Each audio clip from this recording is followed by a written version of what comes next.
Good evening. It's Friday night, or whenever you're watching this. Maybe it's Saturday morning, and if I'm at the end of your streaming binge, well, this will be a good decaffeinated cup of coffee, maybe. Um, but thanks for joining. Um, it's been a turbulent week, hasn't it? We've had a lot of interesting anticipation of messaging and how's the world changing. Um, we our government is really pushing a um, opening up of our communities and businesses and trying to let us move back to normal. And that's something we've all been looking forward to. I'm as excited as you are that things are moving back toward normal. Um, and yet, I also live and work in an environment where this week we had the highest number of patients and people with COVID test positive or be in the hospital or be in the ICU than we've ever had since this whole thing began. And so, from a medical leader, I'm caught in a very sort of ambivalent or turbulent waters, wondering what to do. And I'm sure many of you have sort of felt the same way as you've seen messages from one side and the other side, and they seem to be in conflict. Well, I'm gonna give you a hope, a sense of comfort, because they're really not in conflict. We are caught up on our PPE, or personal protective equipment. Those supplies have been replenished. Our hospitals have figured out how to accommodate surges and deal with that. We've got our plans, and we're so in many ways we've achieved a state of preparedness for things if they get worse, and that's a good thing. Um, but reality is, we will be living with this virus in our community for some time, which means we've got to pursue the getting back to normal in a way that protects us and others.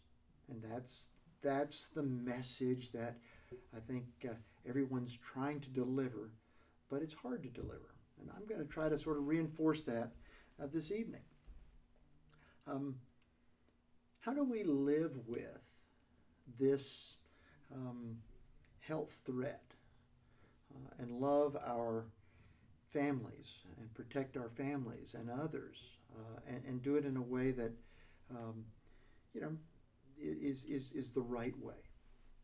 Um, as I prepared some thoughts, I shared with Matt. I thought, this is, it's almost like getting in the car to go driving down the interstate. You just don't know whether or not someone's going to come down the road the other direction, or something will happen, a pothole or car wreck in front of you. But in the event that there's something that's potentially a threat, you put on your seatbelt, you put your kids in the car seat, you make sure that your car's in good shape, and so we make preparations. We do things, right? We do things that protect ourselves and others in the event that something will happen. And this is how we're going to live with this virus.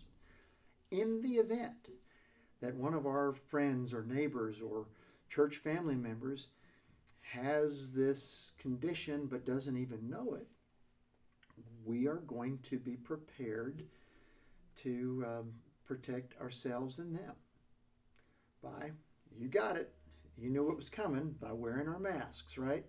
And I know some people just hate it when I do this, but this is going to be part of it's like wearing a seatbelt, right? When you get in the car, you put on your seatbelt. When you go out in public or go into with a group of people, you put on your mask. You keep your distance, 5 or 6 feet. That number is really becoming more valid.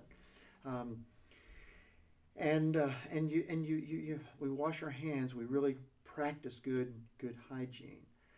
This is how our hospital systems, right, where all of the COVID patients are coming, have kept a huge workforce alive and well and functioning. right? That just didn't happen by accident. We did it because we followed some pretty strict rules to keep ourselves and others safe. And we're going to try to encourage you to do that as well.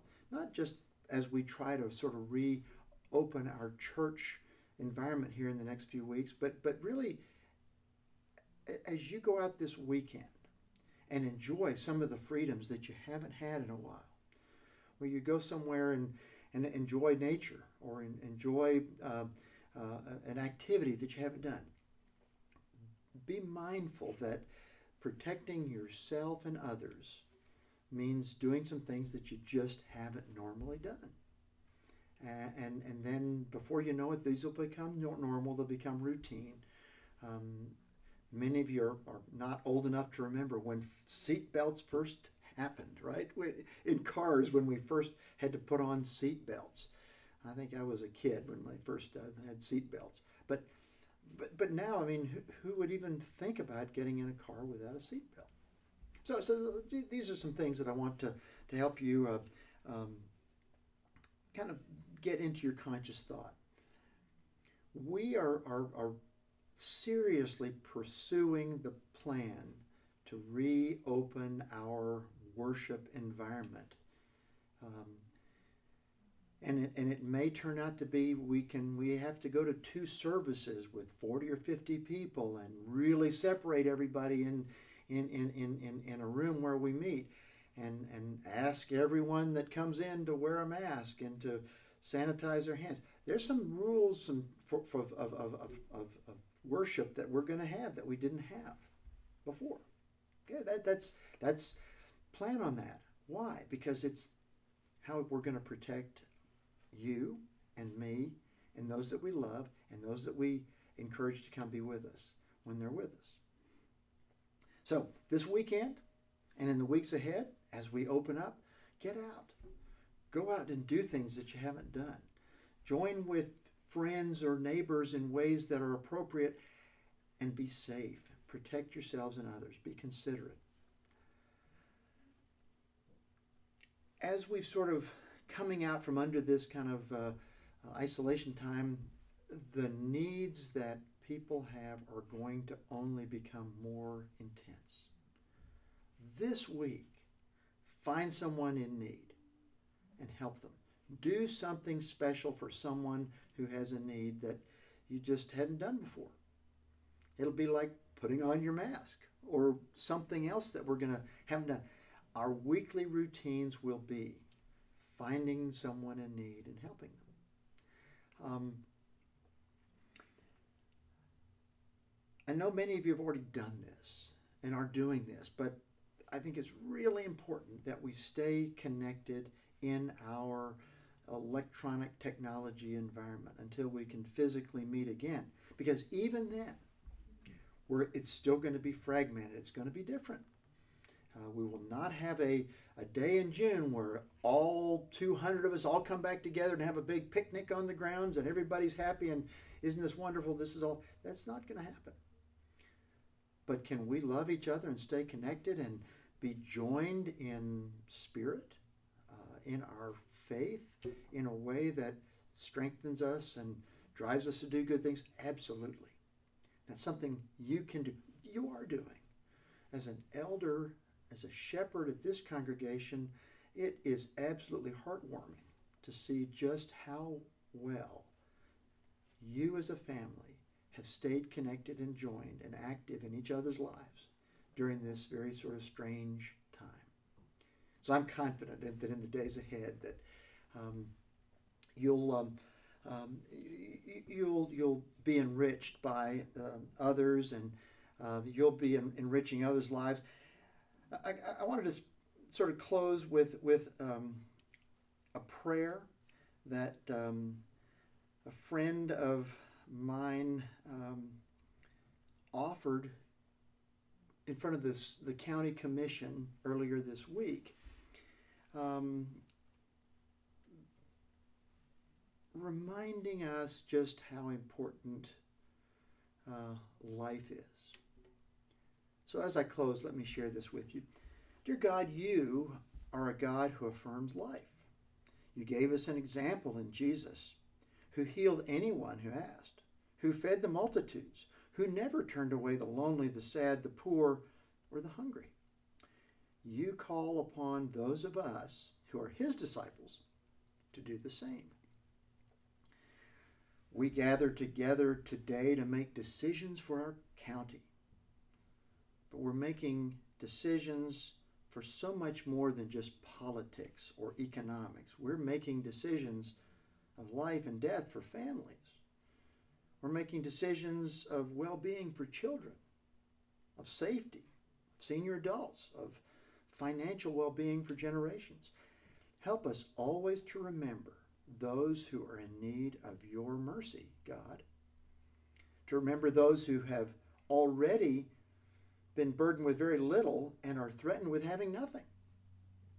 For those who are on the brink of illness and already on the line of poverty, let our decisions be made in such a way that they take most into consideration those people, God.